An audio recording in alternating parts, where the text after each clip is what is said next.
आर'नाइ 5G YouTube channel नायगिरि लोगो नोंथांमोननिसिम दिनैनि गोदान भिडिअ'आव आरो फिन खेबसेबाव बरायफिनबाय। दिनैनि गोदान भिडिअ'आनो जाहैबाय PM किसाननि 18थि इनस्टलमेन्टनि मस्ट इम्परटेन्ट आपडेट लानानै फैदों। गाबोनो PM किसाननि नैबेयाव 9 करोड़ खेतियकफोरा PM किसान सन्मान निधि योजना स्किमनिफ्राय गाबोनो 5 अक्ट'बर गाबोनो नोंथांमोना बेलासिनि 12 बाजियाव बे रांखौ मोननो हागोन। नोंथांमोनाथ' बेखौ मिथिखाबाय, नाथाय बेनि गेजेरावनो गोबां खेतियकफोरनि बेंक एकाउन्टसिम राङा फैनाय नङा। मानि थाखाय फैनाय नङा राङा? नोंथाङा बे PM किसाननि रांखौ मोननो थाखाय नोंथांनि गासैबो डाटाया माबायदि देखायनांगोन, लोगोसे जाय बिथांमोना गोदानै PM किसानाव एप्लाइ बानायनानै नोंथांमोना रांखौ नेबाय दं, नोंथांनि नामा नोंथांनि गामि वाइसआव फैनांगोन। नोंथाङा बे लिस्टखौ बोरै चेक बानायगोन, जोङो बेनिबो आपडेटखौ दिनैनि नैबे भिडिअनि गेजेराव नायगोन। आरो मस्ट इम्परटेन्ट फैसा हाबिनि जाहोनानो जाहैबाय EKYCआ दाबो गोबां लाख खेतियकफोरनि दाबो EKYCआ कमप्लिट जायाखै। बेनि थाखायनो नोंथांमोना गाबोनो 18थि इनस्टलमेन्टआव जुदि नोंथांनि EKYCआ डान जायाखै अब्ला नोंथाङा रांखौ मोननाय नङा। लोगोसे नोंथांनि आधारजों बेंकजों लिंक जानाया मेन्डेटरि, DBT कानेक्ट जानाया मेन्डेटरि। नोंथाङा गावबा गावनि EKYCआ डान जादोंना जायाखै नोंथाङा बेखौ बोरै चेक बानायनानै नोंथाङा बेखौ गावबा गावनि मबाइल फनावनो EKYCनि फिचारखौ नैबे PM किसान सन्मान निधि योजना स्किमनिफ्राय लन्च खालामनानै होदों। नोंथाङा गावबा गावनि मबाइल फनजोंनो दानिया EKYCखौ होनो हायो। आङो नोंथांमोननो बेनि प्रसेसखौ देखायहरगोन, नोंथाङा बोरै EKYCखौ होगोन। नोंथाङा जुदि इन्टारेस्टेड भिडिअखौ जुजासे नायलांबाय थाबानो जाबाय। आरो बेफोरबायदिनो गोदान आपडेट डिटेल स्किम डिजिटेल खौरां मिथिबाय थानो थाखाय नोंथाङा चेनेलाव गोदानबा चेनेलखौ साबस्क्राइब खालामबानो जाबाय। दानिया जोङो चेक बानायग्रोगोन। मस्ट इम्परटेन्ट आपडेटआनो जाहैबाय EKYCखौ नोंथाङा बोरै चेक बानायनानै नायगोन आरो नोंथाङा बेखौ बोरै गावबा गावनि मबाइल फनावनो बोरै EKYCखौ होगोन।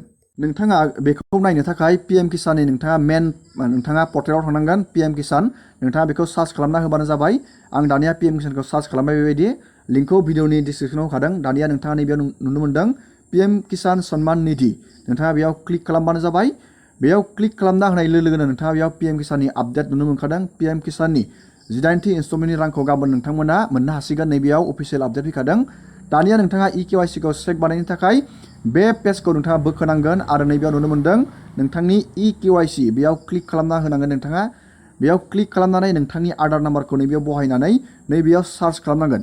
जुदि बे आधार नाम्बारखौ सार्च खालामनायाव जुदि नोंथांनि EKYCआ बेयाव डान जानानै नोंथाङा बेयाव नुवा, EKYCखौ नोंथाङा बेयाव कानेक्ट नुवा, अब्ला नोंथाङा EKYCखौ गावबा गावनि मबाइल फनावनो दानिया होनो हासिगोन।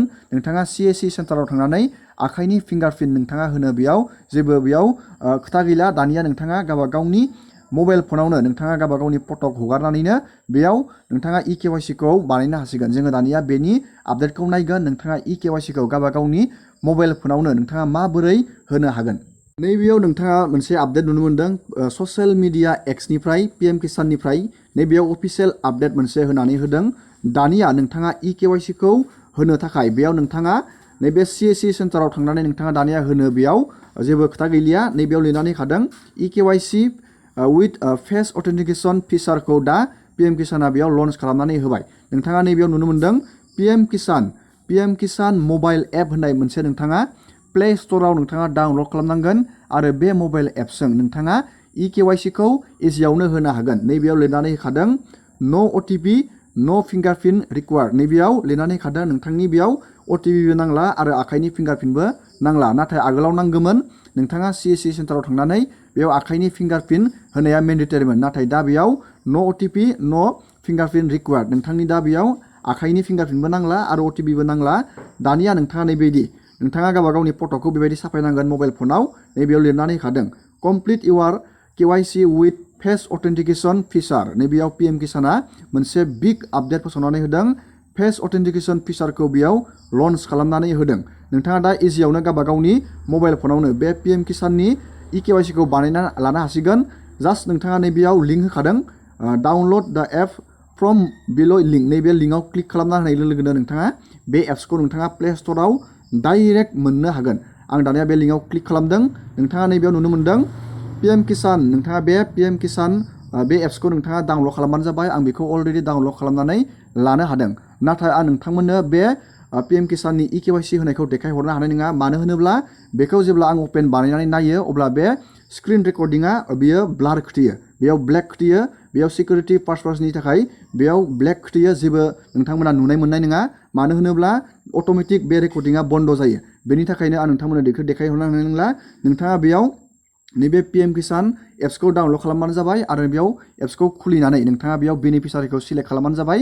नोंथांनि आधार नाम्बार बा नोंथांनि PMkisanनि रेजिस्ट्रेसन नाम्बारजों नोंथाङा बेखौ लगइन खालामनानै बेयाव इजियावनो EKYCखौ होनानै लानो हागोन। नोंथाङा बुजिबाय, नोंथाङा बेखौ हारसिंनो दानिया बानायनानै लानो हासिगोन।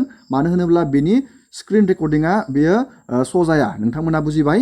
दानिया जोङो नायगोन PMkisanनि नोंथाङा 8थि इनस्टलमेन्टखौ मोननो थाखाय नोंथांनि स्टेटासा माबायदि देखायनांगो, बा नोंथाङा गावबा गावनि बे गामि वाइसआव जाय बिथांमोना गोदान बानायदोंमोन नोंथांनि लिस्टआ फैदोंना फैयाखै, नोंथाङा बेखौ बोरै चेक बानायनो जोङो बेखौ नायगोन। जुदि नोंथांनि लिस्टआ बे नोंथांनि PMkisanनि गामि वाइसआव फैगोन अब्लासो नोंथांमोना गाबोननि 8थि इनस्टलमेन्टनि रांखौ नोंथांमोना मोननो हागोन। दानिया जों नायगोन जाय बिथांमोना गोदानै PMkisanआव एप्लाइ बानायदों नोंथांमोना गावबा गावनि लिस्टखौ चेक खालामनानै नायनाया मेन्डेटरि। मानो होनोब्ला नोंथाङा बे लिस्टआव नोंथांनि गामि वाइसआव लिस्टआ फैयाब्ला नोंथांमोना रांखौ मोननाय नङा। नोंथाङा बे लिस्टखौ चेक बानायनो थाखाय नैबेयाव मोनसे अपसन नुनो मोनदों, बेनिफिसारि लिस्ट। नैबेयाव लिरना होखादों बेनिफिसारि लिस्ट, बेयाव क्लिक खालामबानो जाबाय। बेयाव क्लिक खालामनानै नोंथाङा मोनसे अपसन नुनो मोनदों नैबेयाव नोंथांनि बेयाव स्टेटआव नोंथांनि गावबा गावनि स्टेटखौ बेबायदि सिलेक्ट बानायबानो जाबाय। नैबेयाव गावबा गावनि डिस्ट्रिक्टखौ नोंथाङा बेयाव क्लिक खालामबानो जाबाय। आं बेयाव मोनसे डिस्ट्रिक्टखौ क्लिक बानायदों। दानिया डिस्ट्रिक्टनि बेयाव साब डिस्ट्रिक्टखौ नोंथाङा बेयाव क्लिक खालामबानो जाबाय। बेयाव बेबायदि दानिया नोंथांनि ब्लकखौ बेयाव क्लिक खालामबानो जाबाय आरो नैबेयाव नोंथांनि PCDCखौ क्लिक खालामबानो जाबाय। बेयाव बेबायदि दानिया नोंथाङा नैबे गेट रिपर्टआव क्लिक खालामना होनांगोन। बेबायदि आङो दानिया बेयाव क्लिक बानायबाय। दानिया नोंथाङा बेयाव गावबा गावनि नामखौ नायना लानो हागोन, नोंथांनि नामा गामि वाइसआव फैदोंना फैयाखै। जुदि नोंथांनि नामा नैबे लिस्टआव दं अब्लासो नोंथांमोना PMkisanनि 2000 रांखौ गाबोनो नोंथांमोना मोननो हागोन। नोंथाङा दानिया बुजिबाय। बेबायदि नोंथाङा प्रसेसआव चेक बानायबानो जाबाय। दानिया जोङो मेन PMkisanनि स्टेटासखौ नायगोन। स्टेटासखौ नायनो थाखाय नोंथाङा नैबेयाव मोनसे अपसन नुनो मोनदों, नैबे नाउ इउआर स्टेटास, बेयाव क्लिक खालामनांगोन। बेयाव क्लिक खालामनानै नोंथाङा नैबेयाव मोनसे अपसन नुनो मोनदों, नोंथांनि रेजिस्ट्रेसन नाम्बारखौ नैबेयाव बहायनांगोन आरो नैबे केप्साखौ नैबेयाव बहायनानै नैबे गेट OTPआव क्लिक खालामनांगोन। आं दानिया बे प्रसेसखौ बानायनोसै। दानिया नोंथाङा मेन PMkisanनि फैसा हाबनाया नैबेयाव नोंथाङा नुनो मोनदों FTO प्रसिड, बेयो येस खिथिनांगोन। नोंथाङा नैबेयाव नुनो मोनदों FTO प्रसिडआ बेयाव येस खिथिथारनांगोन। नोंथांनि PMkisanनि बे राङा जुदि नैबे FTO प्रसिडआ जुदि न' खिथिदों अब्ला नोंथांमोना रांखौ मोननाय नङा। आरो दा नोंथांमोना नैबेयाव नुनो मोनदों पेमेन्ट प्रग्रेस, पेमेन्टआ दा प्रग्रेस जाबाय।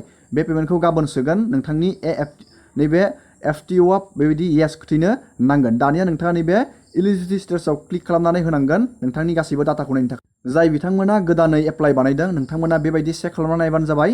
नोंथांनि बेयाव गासैबो नैबे मोनथाम प्रसेसा बेयाव बेबायदि गोथां नैबे राइट सिन खिथिनांगोन। नोंथांनि लेन्ड सेन्डिं, EKYC आरो नैबे आधार बेंक एकाउन्ट लिंक, नैबे DBT होनो बेखौ नोंथाङा नैबेयाव नुनो मोनदों। नैबे लेन्ड सेन्डिंआ नोंथांनि हानि गासैबो डकुमेन्टआ जुदि अके बाथाय बेयाव येस जागोन आरो EKYCखौ नोंथाङा होबायबाथाय बेयाव येस जागोन। आखाइनि फिंगारप्रिन्ट आं नोंथांमोननो दानि खोथाखांबाय। नोंथाङा दा बेखौ फेस अथेन्टिकेसन खालामनाबो EKYCखौ येस खालामनो हागोन। आरो नैबे मेन प्रब्लेमानो जाहैबाय आधारजों बेंक एकाउन्टजों लिंक। नोंथाङा बे मोनथाम स्टेटासखौ नायबानो जाबाय आरो नैबे FTO प्रसिडखौ नोंथाङा चेक खालामना नायथारबानो जाबाय। दिनैनि भिडिअखौ आं बेखिनियावनो फोजोबबाय।